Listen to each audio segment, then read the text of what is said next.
Hey guys, welcome to Transformation Tuesday. How are you? While I'm waiting for a few of you to jump on, I'm going to introduce tonight's topic, which is how do we accelerate our growth and our learning? How do we become learning machines? How do we grow even faster? How do we accelerate the evolution of our consciousness? And this is something that I'm incredibly passionate about. I'm going to share with you tonight. How do we accelerate our consciousness? Hello, Dora. How are you? Good to see you here. So how do we accelerate our consciousness? How do we accelerate the evolution of our being, who we are being, what we're able to achieve? And I don't know about you guys, but one of my biggest passions, my hobbies, my obsessions in life is extracting the most out of life. So this topic here directly relates to, well, how do we get more out of life? How do we earn more money? How do we increase the quality of our relationships? Hey Matt, good to see you here. How do we get better results in our career or our business? This is the foundation, because what got us here is not going to get us to the next level. So if we don't continue to grow, to expand, to push beyond our comfort zone, we're not going to create the results that we want across all different dimensions of our life. So one of my favorite quotes is, we're either green and growing or ripe and rotting. So are you green and growing, or are you ripe and rotting? It's one of the universal laws of nature. You're either growing or you're dying. And I think this is a great question to ask ourselves and check in. Well, how much am I growing? How green am I? How much am I expanding? How much am I staying in my comfort zone? And because I think you'll agree that while the comfort zone is comfortable, after you stay there for too long, there's no growth, there's no expansion. It becomes the pain zone. And I've experienced this many, many times in my life. And that pain zone certainly isn't comfortable. So we need to recognize and acknowledge, well, maybe we need to choose to grow before that pain comes along. Hey, Daddy, good to see you here, my brother. Hope you're well. So let's dive in, guys. I want to share with you guys the most powerful principles that I believe accelerate our growth and our learning. And when we master these principles, I believe we can learn a hell of a lot quicker. So the first aspect is, we've first of all got to care so much about our own expansion and our personal growth that if we, thank you, I can do it. This has been my mantra for the last couple of days, my intention. We've got to care so much about life. We've got to care so much about growing and expanding that it becomes one of our highest priorities in life. Because if our approach to learning and growth is ad hoc, if it's, well, I'll do it if I get time, then what's going to happen is we're not going to create the results that we want in our life. We're not going to be able to actualize our purpose. We're not going to be able to live our purpose. We're not going to be able to be the best version of ourselves. So we need to prioritize learning and growth and expansion. We need to put it right up there. And for you guys I just want to share this with you guys about me. My biggest, one of my top values in life is growth. I would say growth and expansion in terms of learning, it'd be up there in my top 3 values. So my first one would be love and connection. Then would be vitality, and then third would be growth. They're my top 3 values in life.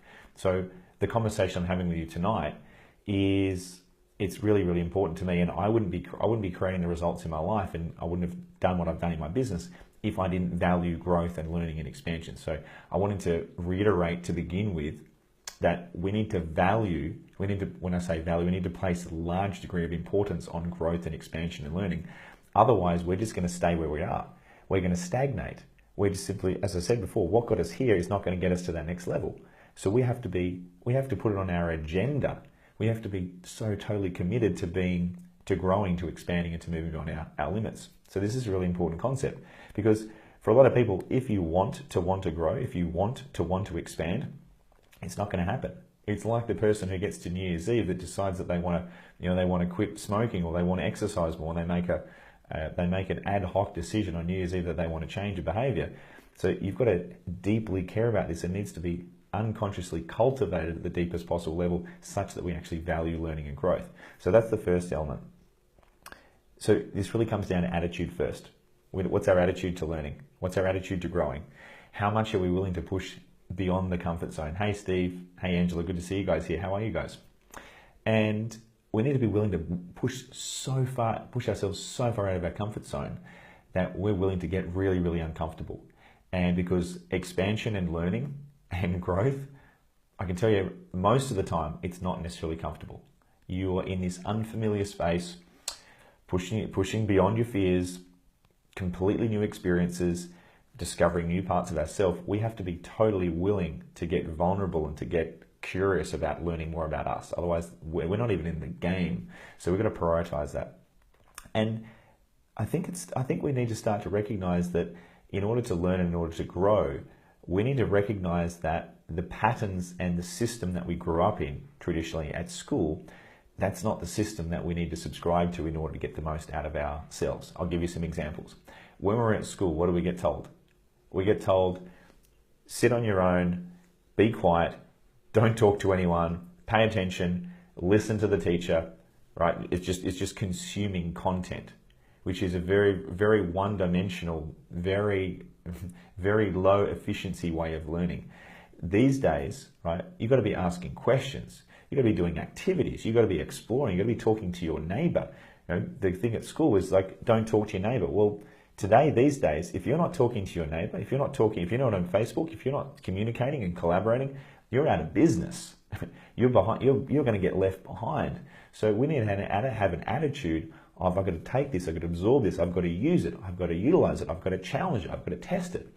So we need to completely overwrite the habits and the traditions of old school education. And then we've got to radically shift that. And even concepts like university degrees. There's so many university degrees now that are just being superseded completely with technology. So we need to recognize that maybe some of the old school things that we've learned maybe aren't serving us, and we need to have a really open mind when it comes to learning new content, because if our cup's already full, we can't absorb anything. So we need to have this attitude of, you know what, I'm going to embrace vulnerability. I'm going to embrace maybe not knowing this. I'm going to embrace, it's vulnerability. Vulnerability is the ultimate emotion or the ultimate frame that you want to consider around learning and growth, because you can only learn something when you're in a vulnerable state. If you think you already know it, if you think you've already got it sorted, how open and how receptive, how curious do you think you're going to be to absorb something and take something new on? So we need to completely throw out everything that we've known and assume that we know nothing, and be totally open to absorbing new ideas. And then once we've gone through that experience, we can then go back and say that we can then evaluate. But in that learning zone, we've got to be the emotions that we want is we've got to be okay with being vulnerable, okay with not knowing. We've got to be curious. We've got to be excited, because at school, for a lot of us, we were bored. So we carry a lot of these attributes of, well, you know, maybe I wasn't so good at maths, maybe I wasn't good at science. And because I was sitting in maths in a science class, I now have associated learning with boredom. Or maybe I've associated me not being a good learner. So again, we also need to recognize, what are these emotional conditions that we're bringing with us when we approach our learning? What are our identity beliefs about ourselves and our ability to learn and ability to grow? Maybe some of us don't believe that we can even grow. Maybe some of us believe, well, look, this is just me, I can't change. Maybe people have the beliefs that they can't change. So again, we need to come back to limiting beliefs, sense of identity, to recognize that, well, we can grow, we can learn anything.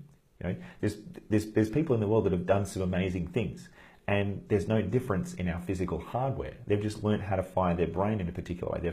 They're literally thinking differently, they're behaving a certain way, and they've got a strategy. So we can learn the same strategy. So I think this is really empowering.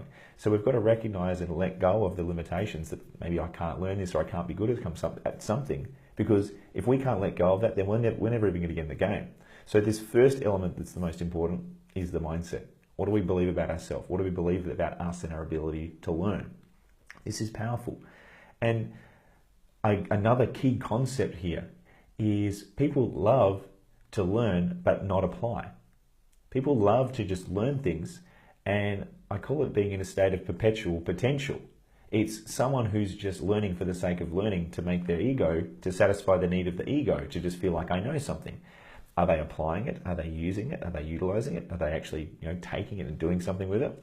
And if you're not taking something and using it, then it fits in the domain of shelf development, right? It's shelf development. It's literally just learning for the sake of learning, which is a complete waste of time.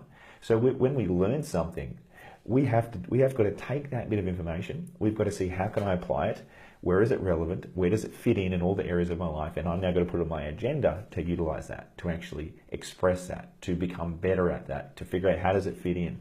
So this is the thing is, anytime you go to a seminar, anytime you read a book, anytime you're watching a Facebook Live like right now, you should be so curious. You should have like a notebook out. You should be like frantically documenting every nugget of wisdom, every element that you can relate to. And then you want to go back to it afterwards and you want to highlight and say, where is that relevant? How can I use that?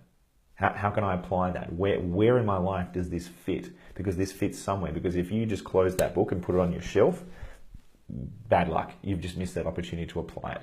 Because to know and to not do is to not truly know. Right? So people say that knowledge is power. Well, knowledge is not power if you don't use it. Right? So knowledge is only powerful if you're applying it. So we need to become super clear with how we're going to apply that information, how we're going to implement it. So we need to actually approach our learning from the point of view of, well, we've got to have a plan. We just don't randomly go onto YouTube or just randomly look up podcasts and just see what, kind of like if you just go to the TV. A lot of people just turn on the TV and they go, let's just randomly see what's on TV. It's not the most conscious way of cultivating your brain and giving you that experience that's going to expand you.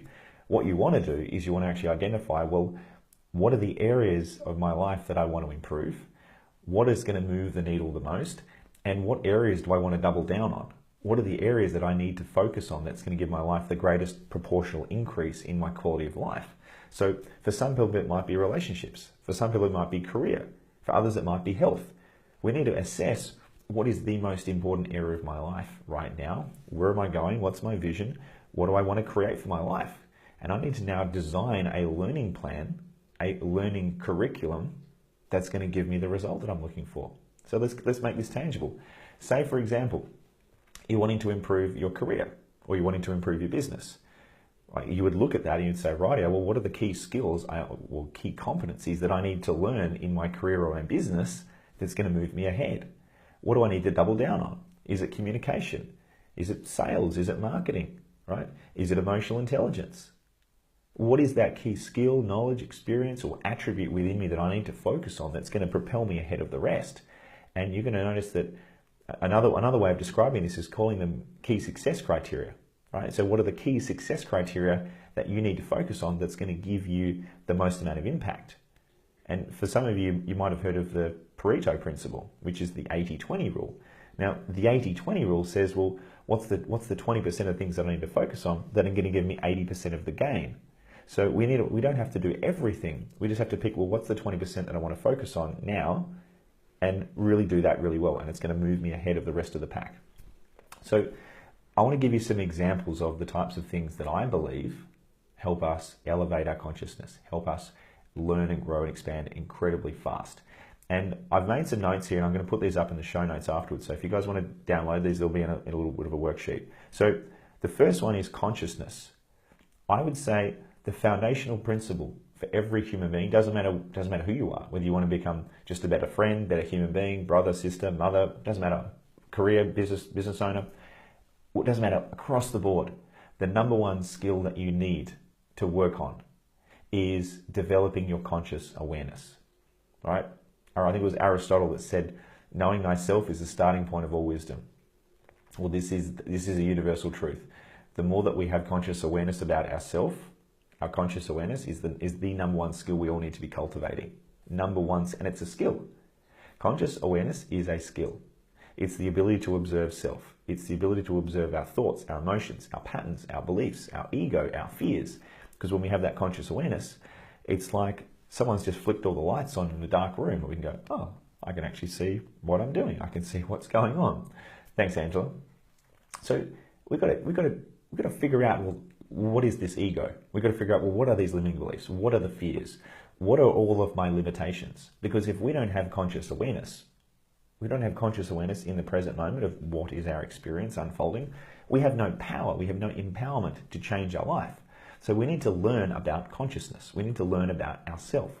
We need to learn about things like the ego. We need to learn about things like your intuition.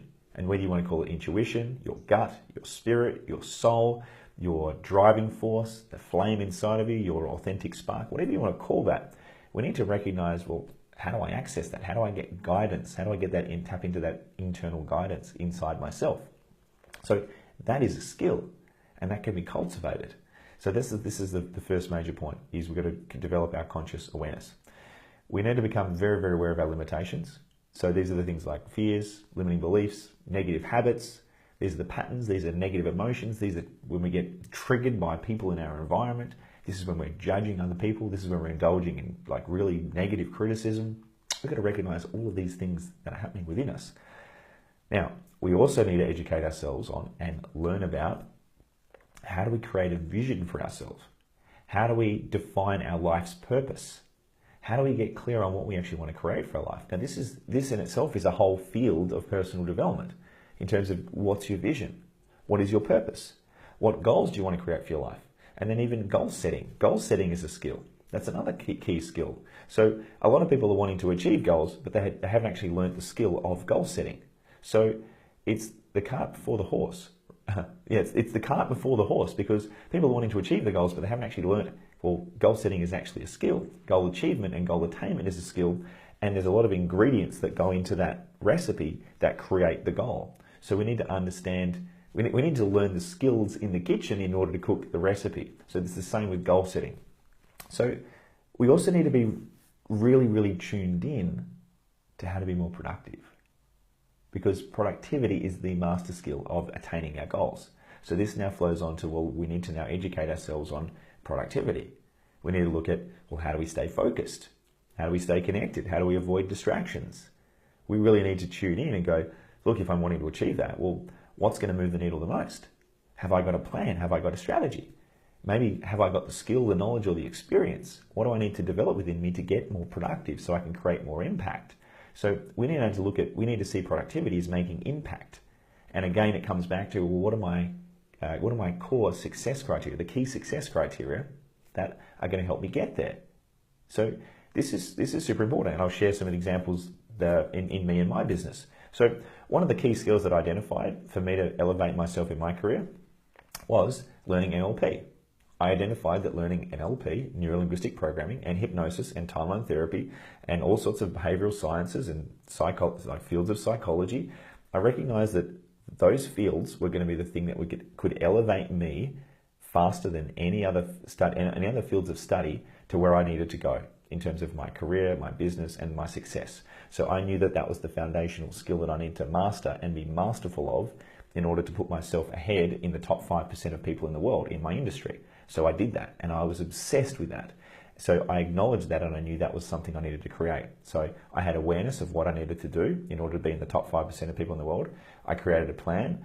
I spent close to probably $60,000 studying coaching and specifically NLP, not including all the other personal development I did. So, I had to use the equity in a house that was sold in order to bankroll that. So this is the kind of commitment that you've got to understand. You've got to decide that it's worth it. You've got to decide, if I want this so badly in my life, what am I willing to give up? What am I willing to sacrifice? And how important is this to me in my life? And that was the best investment I've ever made in my entire life, because it gave me the master skills that I needed. Thank you for all the love. It gave me the skills that I needed to be a masterful coach, for me to understand the code, to be able to help someone break through any limitation that they've got, to know all the traits of human behavior, to know all the processes that I need to guide someone through that. So that for me was the major element of awareness. And the reason why I'm sharing that with you is not to tell you how good I am, but it's to tell you what's required and the thinking behind how do we get good at what we need to do, but also what do we need to get good at. So we need to become masters of having awareness of, well, what's the skill that I need? What experience do I need? What knowledge do I need? And be very, very tactical about that approach. We need a plan. We need to have an approach to skill development that is surgical. We need to know, what are the books I'm going to read? What are the courses I've got to be studying? What are the podcasts I'm going to be listening to? Right? And again, self-reflection is another key component of this. We need to reflect on a daily basis about what are the areas of me in my life that I need to improve.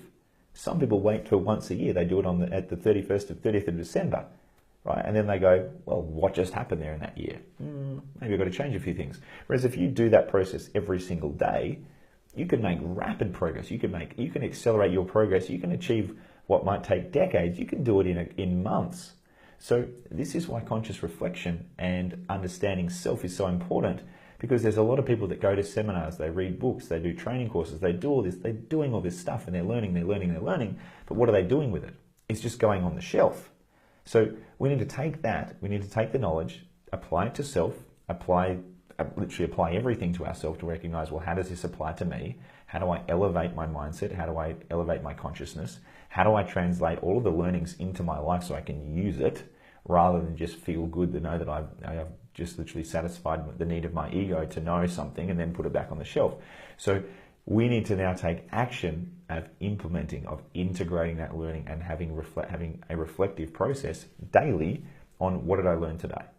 What do I need to improve? What are the areas of my life that I want to master? What are the areas and what are the aspects of self that I need to move beyond? What are my limitations? What are my fears? What are my limiting beliefs?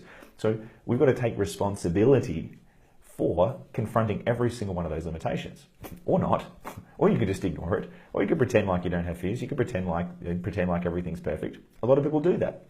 A lot of people drown their sorrows, and a lot of people numb the pain with alcohol and drugs, and just kind of checking out of their life. So what's also required on this journey is a journey of courage, a journey of self-inquiry, a journey of being willing to do whatever it takes to move beyond those limitations. That's what's required. So I trust that I've shared with you that so much of this is an attitude, really is an attitude, and it's less about strategy and it's more about attitude, to a commitment to self, commitment to expansion, and really focusing on the fundamental elements of consciousness, which is self-reflection, of knowing thyself. As Aristotle said, knowing thyself is the starting point of all wisdom.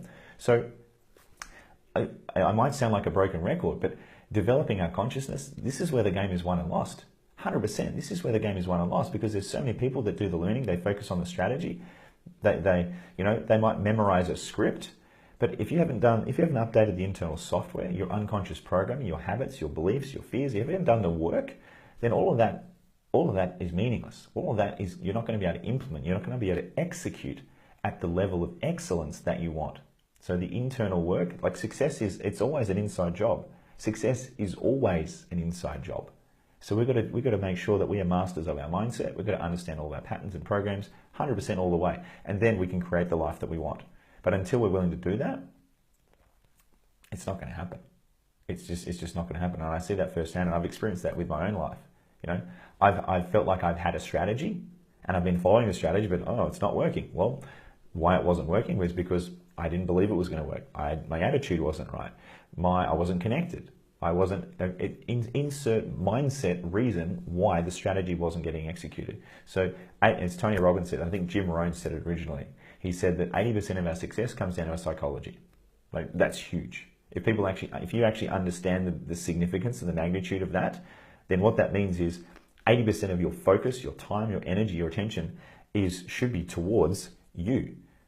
It should be towards understanding you and everything that's going on within you, because that's the key to life. That's the key to success. Everything you experience in your external world is being created through internally, your thoughts, your habits, your emotions, your thinking, your belief system. It's all being created through internally inside of you. That's the truth. That's the reality of the world we live in. If you don't like your external reality, there's only one option to change that, and that's to change your internal reality. That's the universal truth, and that's the way it works.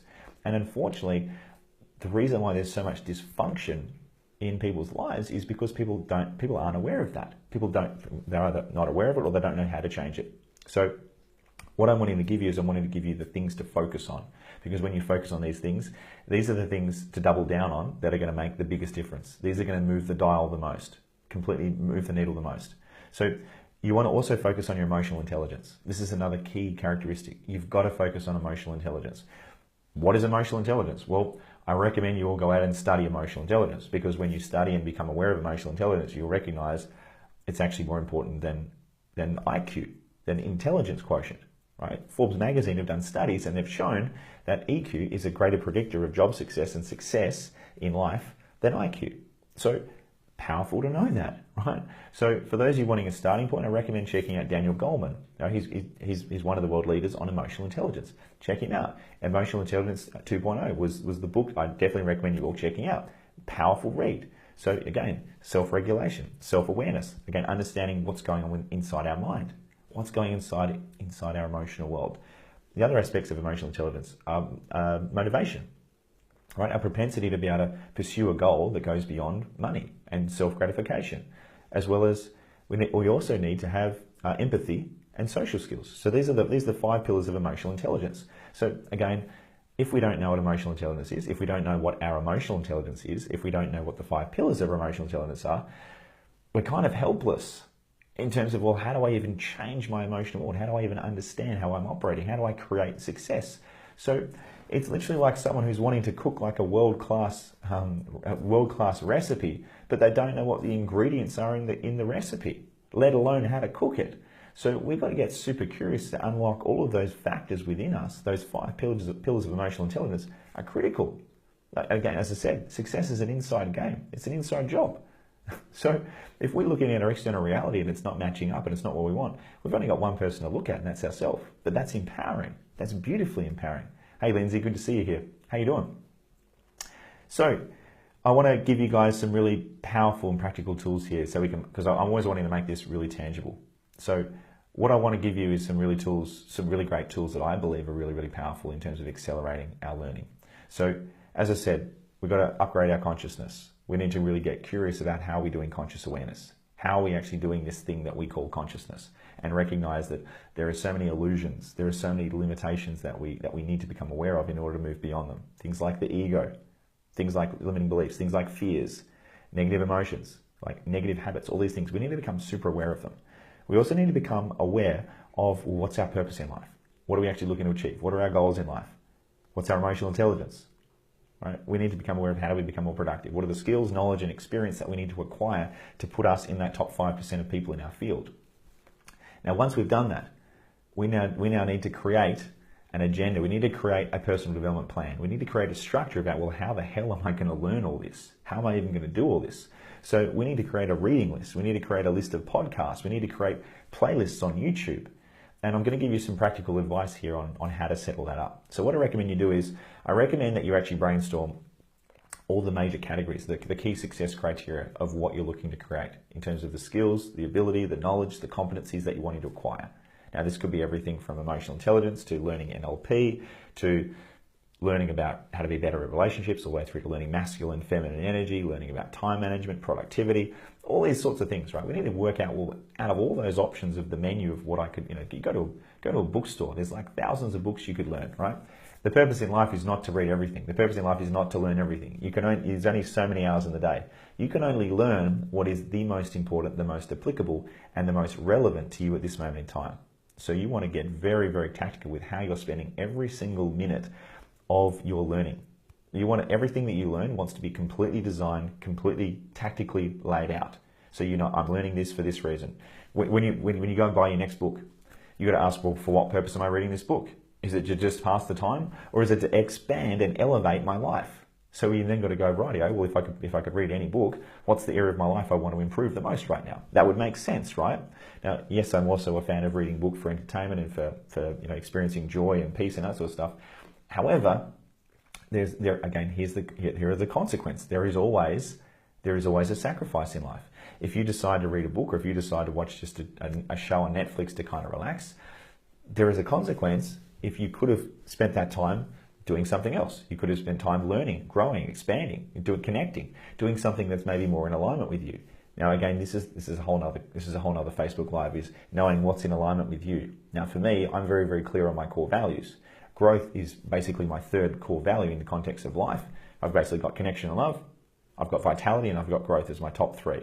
So I know that growth is one of my highest priorities in life, and I will prioritize that deliberately, consciously. I block out time in my calendar every single week, right? I have 1 hour a day minimum of reading. And then on top of that, I now have podcast lists. I have YouTube playlist videos that I get through. So I definitely recommend creating a YouTube playlist. You know, when you go on YouTube and you see some really cool videos, well, what you want to do is don't necessarily watch them all then and there, because you'll get distracted. Add them to a playlist, create a playlist, and then come back and then schedule time in your calendar to go back and say, right, I need to learn about this.